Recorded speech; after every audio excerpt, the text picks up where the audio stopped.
آدائی توحید کے مدوار شمعی نبوت کے پروانوں غوث اعظم کے دیوانوں اولیاء امت کے جانے ساروں شہدائی ملت کے طلبگاروں انیس الغرابائن مراد المشتاقین جانے عالمین طٰہٰ و یاسین مصباح المقربین سراج الشالکین شمس العارفین راحت العاشقین محبوب رب العالمین خاتم النبیین سید المرسلین صلی اللہ تعالی علیہ وآلہ وسلم کے دربار گوہر بار میں نصرانی عقیدت درود پاک کی ڈالی محبتوں کی تھالی میں سجائے اور پیش فرمائے پڑھے بابا سے بلند اللہم صلی علی سیدنا شفیعنا حبیبنا نبینا مولانا محمد معدن الجود والکرم بارک وسلم صلاة و سلاما دائما علیک یا حبیبی یا رسول اللہ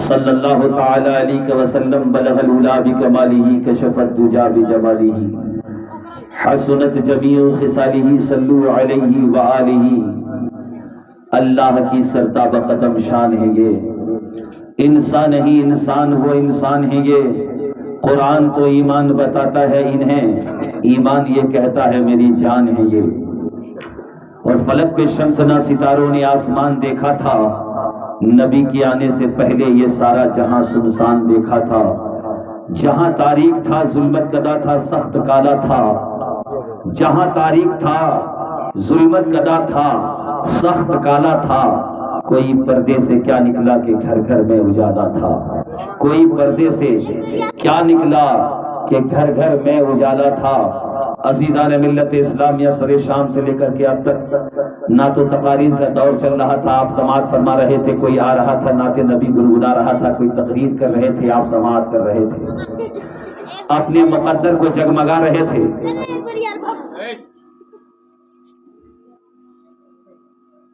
اپنی زندگی کو نکھار رہے تھے یہ محفل پاک تعزیتی پروگرام ضرور ہے مگر مصطفیٰ جان رحمت صلی اللہ تعالی علیہ وآلہ وسلم کی ولادت باسعادت کے ذکر سے بڑھ کر کوئی اور ذکر ہے ہی نہیں اور اس وقت 12 ربیع النور شریف مولود النبی کا ذکر نہ ہو مصطفیٰ کی ولادت کا ذکر نہ ہو رسول ہاشمی کی آنے کا ذکر نہ ہو میری آقا محمد الرسول اللہ صلی اللہ تعالی علیہ وآلہ وسلم کے فیضان کا ذکر نہ ہو تاریخی دنیا کو زیالے دینے والے نبی کا ذکر نہ ہو قرآن والے نبی کی ذکر نہ ہو قد جاءکم من اللہ نور و کتاب مبین کا ذکر نہ ہو تو اور کیا ذکر ہو کیونکہ اللہ تبارک و تعالی نے اسی محبوب کے صدقے میں کائنات کو بنایا حدیث قدسی ہے سماعت کیجئے حدیث قدسی ہے لولاک لما خلقت الافلاک والارضین اے محبوب اگر تجھے پیدا کرنا مقصود نہ ہوتا تو زمین و آسمان کو میں پیدا نہیں کرتا کائنات کو پیدا نہیں کرتا عزیزان ملت اسلامیہ میں نے خطبہ مسنونہ کے بعد ایک بہت ہی مشہور و معروف آیت کریمہ سورہ مائدہ کی آیت کریمہ آیت نمبر 15 کی آیت کریمہ قد جاءکم من اللہ نور و کتاب مبین کا ذکر فرمایا تلاوت فرمایا پروردگار عالم ارشاد فرماتا ہے تحقیق کہ آیا تمہارے پاس اللہ کی طرف سے نور اور روشن کتاب فقیہ ابو اللہ سمرقندی علیہ رحمت و رضوان فرماتے ہیں ہوا محمد الرسول اللہ وہوا قرآن مجید یعنی نور سے مراد نور محمدی صلی اللہ تعالی علیہ وآلہ وسلم ہے مصطفیٰ جان رحمت صلی اللہ تعالی علیہ وآلہ وسلم ہے اور کتاب مبین سے مراد قرآن مجید ہے یہ دو چیزیں تمہارے درمیان میں آیا کہاں سے آیا اللہ تبارک و تعالی کی طرف سے اسی لیے رب نے ارشاد فرمایا قد جاءکم من اللہ نور و کتاب مبین تحقیق کی آیا تمہارے پاس اللہ کی طرف سے نور اور روشن کتاب سرکار اعلیٰ حضرت مجدد دین و ملت الشاہ امام احمد رضا خان فاضل بریلوی علیہ رحمت و رضوان فرماتے ہیں صبح طیبہ میں ہوئی بڑھتا ہے باڑا نور کا صدقہ لینے نور کا آیا ہے تارا نور کا میں گدا تو بادشاہ بھر دے پیالہ نور کا میں گدا تو بادشاہ بھر دے پیالہ نور کا نور دن دنا تیرا دے ڈال صدقہ نور کا اور تیری نسل پاک میں ہے بچہ بچہ نور کا، تو ہے عین نور تیرا سب گھرانہ نور کا، تو ہے عین نور تیرا سب گھرانہ نور کا، اور اے رضا یہ احمد نوری کا فیض نور ہے، اے رضا یہ احمد نوری کا فیض نور ہے، ہو گئی میری غزل پڑھ کر قصیدہ نور کا، ہو گئی میری غزل پڑھ کر قصیدہ نور کا، صبح طیبہ میں ہوئی بٹتا ہے باڑا نور کا، صدقہ لینے نور کا آیا ہے تارا نور کا۔ آئیے عزیزان ملت اسلامیہ، میرے آقا علیہ الصلوۃ والتسلیم کی ولادت باسعادت 571 عیسوی صبح صادق کے وقت دوشنبہ یعنی سوموار کے دن میرے نبی اس خاکدان گیتی پر تشریف لاتے ہیں۔ نبی کی ولادت باسعادت 571 عیسوی صبح صادق، اور صبح صادق ایسی صبح جس صبح کو لوگ صادق کیوں کہتے ہیں؟ کیونکہ صبح میں دو صبح ہوتی ہے، ایک صبح کاذب اور ایک صبح صادق۔ بات دوسری طرف چلی جائے گی، کیونکہ میں جس بات کے لیے آیا ہوں اس بات کو میں بتانا چاہتا ہوں۔ میرے نبی کی ولادت باسعادت صبح صادق کے وقت کیوں ہوئی؟ اگر حکمتوں کی طرف جاؤ گے تو سب سے بڑی بات یہ ہوگی کہ میرے آقا کی ولادت صبح صادق کے وقت اس لیے آئی، میرے آقا علیہ الصلوۃ والتسلیم اس لیے صبح صادق کے وقت میں آئے کیونکہ رات کا وقت جانے والا ہوتا ہے اور صبح کی سفیدی نمودار ہونے کو ہے۔ مطلب یہ بات پتا چل گئی، میرے رب نے اپنے محبوب کو اس لیے بھیجا صبح کے صادق کے وقت، اے میرے مصطفیٰ، اے میرے محبوب، آپ جا رہے ہو تو اندھیرا چلی جانی چاہیے، اندھیرے کو جانا ہوگا۔ میرے مصطفیٰ نور بن کر کے آئے، اور جس نور کے بارے میں رب تعالیٰ نے خود فرمایا قد جاءکم من اللہ نور و کتاب مبین، حضرت جابر ہے مصطفیٰ جان رحمت صلی اللہ تعالیٰ علیہ وآلہ وسلم کے دربار عالی پناہ میں حاضر خدمت ہے، میرے آقا سے سوال کرتے ہیں یا رسول اللہ صلی اللہ تعالیٰ علیہ وسلم، سب سے پہلے اللہ تبارک و تعالیٰ نے کس شے کو پیدا کیا؟ یعنی حضرت جابر کہنا چاہتے ہیں مولا یہ زمین کو ارض بنانے سے پہلے کس چیز کو بنایا؟ آسمان کو بنانے سے پہلے کس چیز کو پیدا کیا؟ لوح و قلم کو بنانے سے پہلے رب نے کس چیز کو پیدا کیا؟ جنت و دوزخ کو بنانے سے پہلے رب نے کس چیز کو پیدا کیا؟ صحراؤں کو بنانے سے پہلے کس چیز کو پیدا کیا؟ لوح و قلم کو بنانے سے پہلے کس چیز کو پیدا کیا؟ تخت و تاج کو بنانے سے پہلے رب نے کس چیز کو پیدا کیا؟ تو میرے نبی نے ارشاد فرمایا اول ما خلق اللہ نوری، اے رب جابر، یا جابر میرے رب نے میں اپنے نور سے اپنے نبی کے نور کو جدا فرمایا، سب سے پہلے اللہ کریم نے میرے نور کو اپنے نور سے جدا فرمایا۔ جبھی تو میرے سرکار نبی اعظم سیدی عالم صلی اللہ تعالیٰ علیہ وآلہ وسلم کے بارگاہ میں حضرت جبریل علیہ السلام حاضر خدمت ہے، پاک علیہ الصلوۃ والتسلیم سے ہم کلام ہو رہے ہیں۔ مصطفیٰ جان رحمت نے میرے آقا علیہ الصلوۃ والتسلیم نے فرمایا اے جبریل بتاؤ تمہاری عمر کتنی ہے؟ تو حضرت جبریل علیہ السلام نے فرمایا میرے آقا میرے مولا مجھے معلوم نہیں کہ میری عمر کتنی ہے، میں جانتا نہیں میری عمر کتنی ہے، البتہ اتنا جانتا ہوں یا رسول اللہ کہ عرش الہی کے نیچے ایک تارا چمکا کرتا تھا، جس تارے کو میں یعنی جانتے ہو تارا 72,000 برس میں ایک بار چمکتا تھا، میں 73,000 مرتبہ اس تارے کو دیکھا ہوں، ایک دو دن میں نہیں بلکہ سال میں نہیں، 2 سال میں نہیں، 1000 سال میں نہیں، بلکہ 72,000 برس میں ایک بار وہ تارا چمکتا تھا، میں نے 73,000 مرتبہ اس تارے کو دیکھا ہے۔ میری آقا نے فرمایا جبریل کیا اس تارے کو تو پہچانتا ہے؟ کیا تو اس تارے کو پہچانتا ہے؟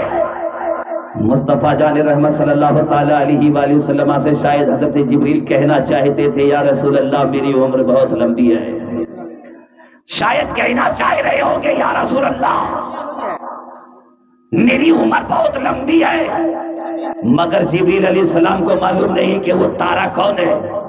میرے آقا نے فرمایا اے جابر اے جبریل، وہ جو تارا تو عرش الہی کے نیچے دیکھا کرتا تھا، جسے تو نے 72,000 برس میں ایک بار چمکتا تھا، اس تارے کو تو نے 73,000 مرتبہ دیکھا، وہ تارا کوئی اور نہیں بلکہ محمد الرسول اللہ ہے، محمد عربی روح فدا ہے، وہ تارا کوئی اور نہیں۔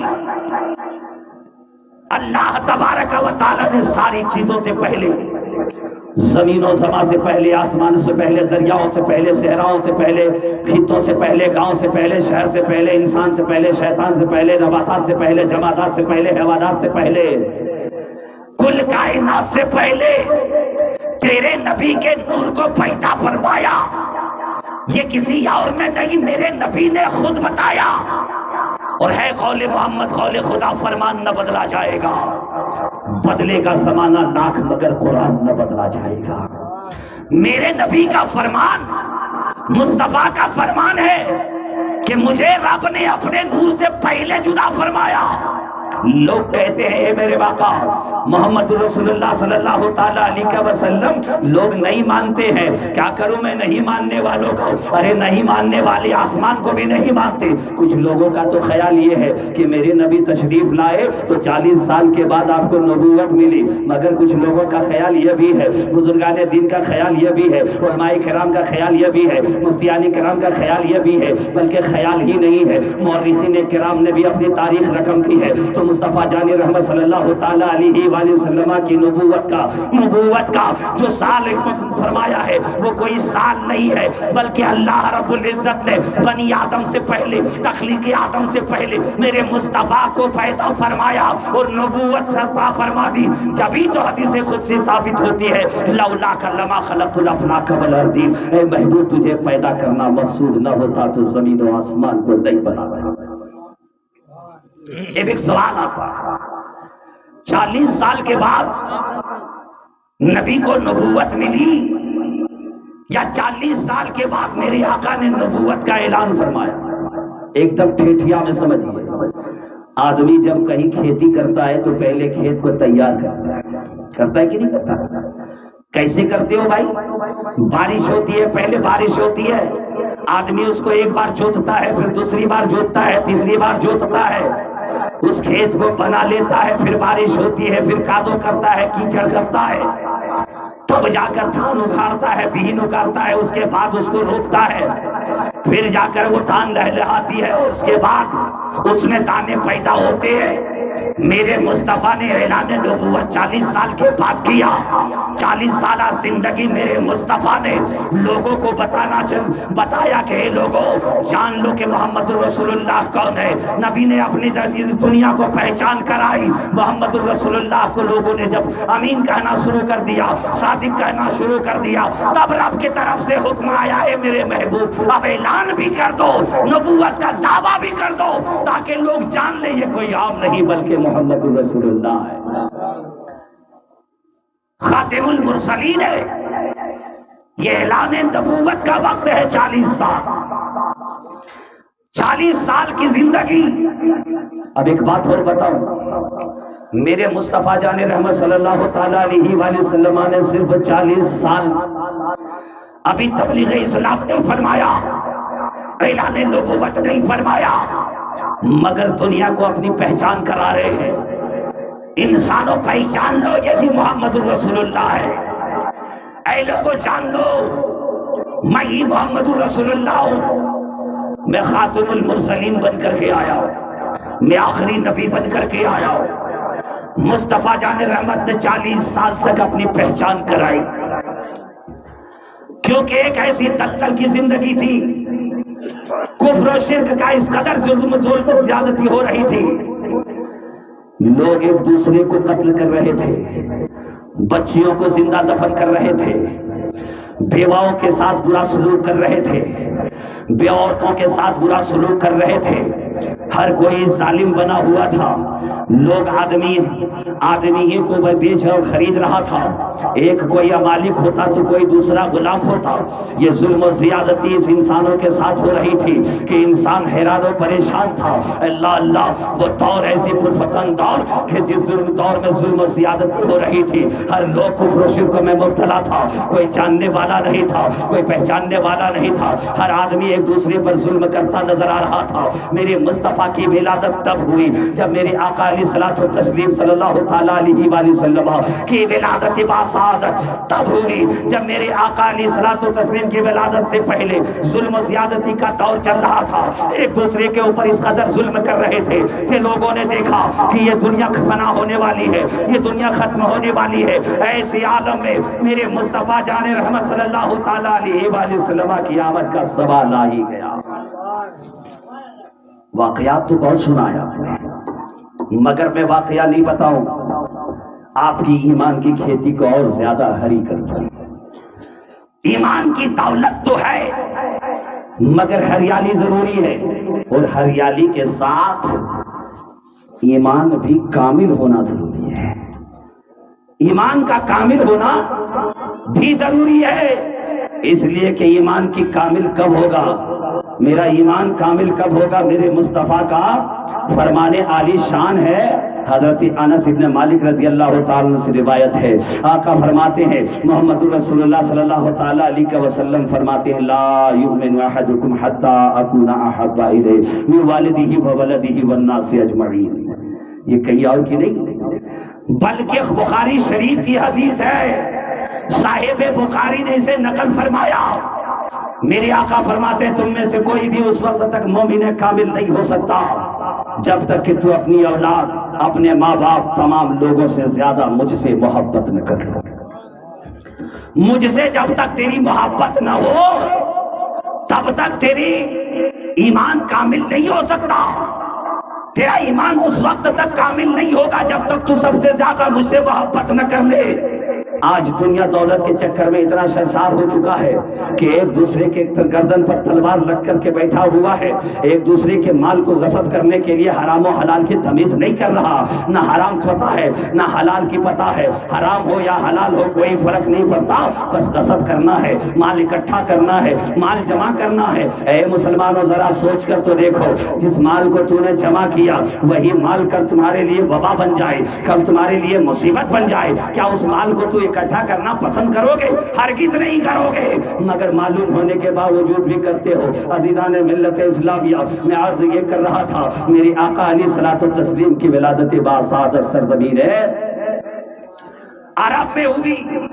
وہ ظلم کا دور، وہ ظلم کا دور، وہ ظلم زیادتی کا دور کہ باپ اپنی بچیوں کو زندہ دفن کر رہے تھے۔ میرے سرکار کی بارگاہ عالی بنا میں ایک صحابی رسول عرض کرتے ہیں، یا رسول اللہ، اللہ تبارک و تعالی کیا میری گناہ کو معاف فرما دے؟ میرے سرکار نے فرمایا، معاملہ کیا ہے، بات کیا ہے؟ کہا، پر میرے آقا میرے گناہ بہت زیادہ ہے۔ میرے آقا علیہ الصلوۃ والتسلیم نے فرمایا، کیا تمہارے گناہ آسمانوں سے زیادہ ہے؟ کہا، یا رسول اللہ تمہیں ہمارے گناہ اس سے زیادہ ہے؟ کہا، سمندر کے قطروں سے زیادہ ہے؟ کہا، ہاں یا رسول اللہ، باتیں بہت ہے۔ میرے آقا نے فرمایا، کیا اللہ کی رحمت سے بڑی ہے؟ کہا، نہیں یا رسول اللہ۔ رونے لگے۔ ماجرا کیا تھا؟ معاملہ کیا تھا؟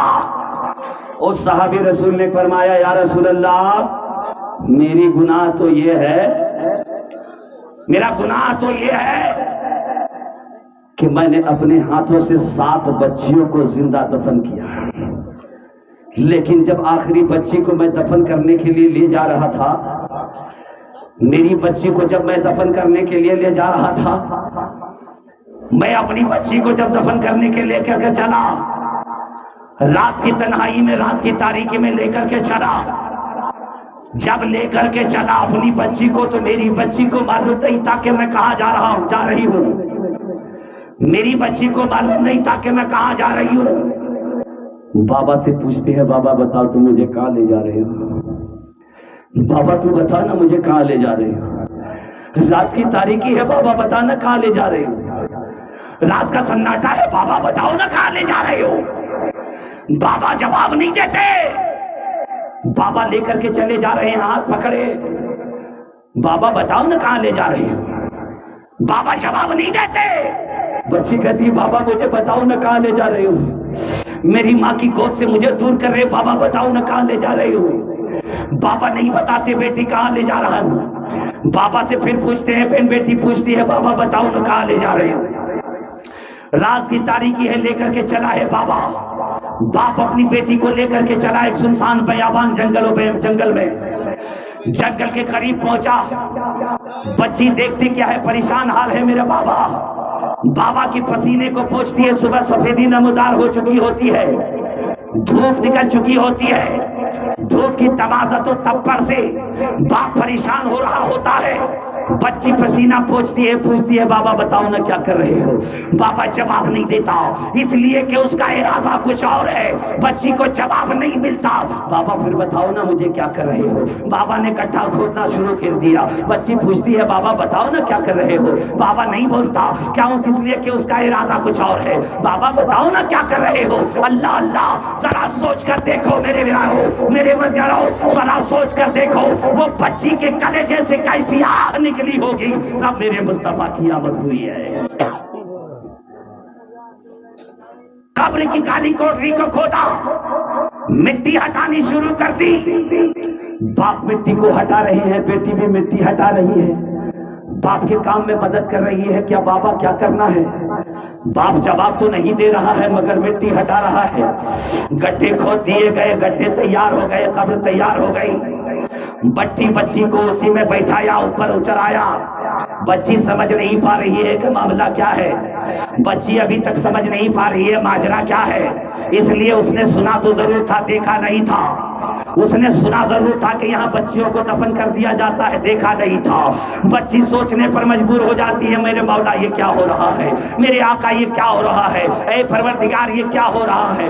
باپ جب گڈھے سے اوپر آیا, مٹی کو ڈالنا شروع کیا, بچی کو ڈالنا شروع کیا. بیٹی گڈھے کے اندر ہے, بیٹھی ہے, اٹھ کے کھڑی ہو گئی. باپ مٹی کو ڈال رہا ہے, بچی روتی ہوئی جا رہی ہے, آنسو کے قطرے جاری ہے, رو رہی ہے, بچی رو رہی ہے, اور اتنا زیادہ رو رہی ہے, چیخیں مار رہی ہے کہ بابا بتاؤ نا کیا کر رہے ہو. جب بچی کو گردن تک دفن کر دیا گیا, بچی کو دفن کرنے کے لیے اس کے باپ نے جب یہ ارادہ کر لیا تھا کہ میں اسے دفن کر ہی دوں گا, تو اس کے بچی کو دفن کیا. گردن تک جیسے مٹی پہنچی ہے, بچی کی آہ نکلتی ہے, چیخ آتی ہے, اے مولا تو دیکھ رہا ہے تیری بچیوں کے ساتھ, ان بچیوں کے ساتھ ظلم کیا ہو رہا ہے. ایک سگا باپ اپنی بچی کو دفن کر رہا ہے, ایک سگا باپ اپنی بچی کے ساتھ ایسا ظلم کر رہا ہے, ایک سگا باپ اپنی بچی کو گڈھے میں دفن کر رہا ہے. اے مولا تیری عدالت میں کیا ایسا عدالت نہیں ہے, کیا تیرا فیصلہ ایسا نہیں ہے کہ اس بچیوں کو زندہ دفن کرنے سے کون بچائے گا, کون بچانے والا ہے. بھیج دے ایسے محبوب کو جو اس بچیوں کو دفن کرنے سے بچا لے. مصطفیٰ جان رحمت صلی اللہ تعالی علیہ وآلہ وسلم کی ولادت کا زمان آئی گیا. گردن تک دفن کیا. بچی کو یقین ہو گیا کہ میرا باپ مجھے دفن کر کے چھوڑے گا. باپ کی طرف سے آنکھیں پھیر دی, باپ کی طرف سے آنکھیں پھیر لی اور رب کی بارگاہ میں رجوع کر لیا. مولا تو دیکھ رہا ہے, تو دیکھ رہا ہے, تو دیکھ رہا ہے. اس ظلم کو مٹانے کے لیے کسی نبی کو بھیج دے, کسی رہبر کو بھیج دے, کسی رہنما کو بھیج دے, کسی حبیب کو بھیج دے, کسی مختار کو بھیج دے, کسی کردار کو بھیج دے. اے مولا تو دیکھ رہا ہے, میں بے گناہ ہوں مگر مجھے دفن کیا جا رہا ہے. اے مولا تو دیکھ رہا ہے, میرا کوئی قصور نہیں مگر مجھے دفن کیا جا رہا ہے. اے مولا تو دیکھ رہا ہے, میں نے کوئی غلط کام نہیں کیا مگر مجھے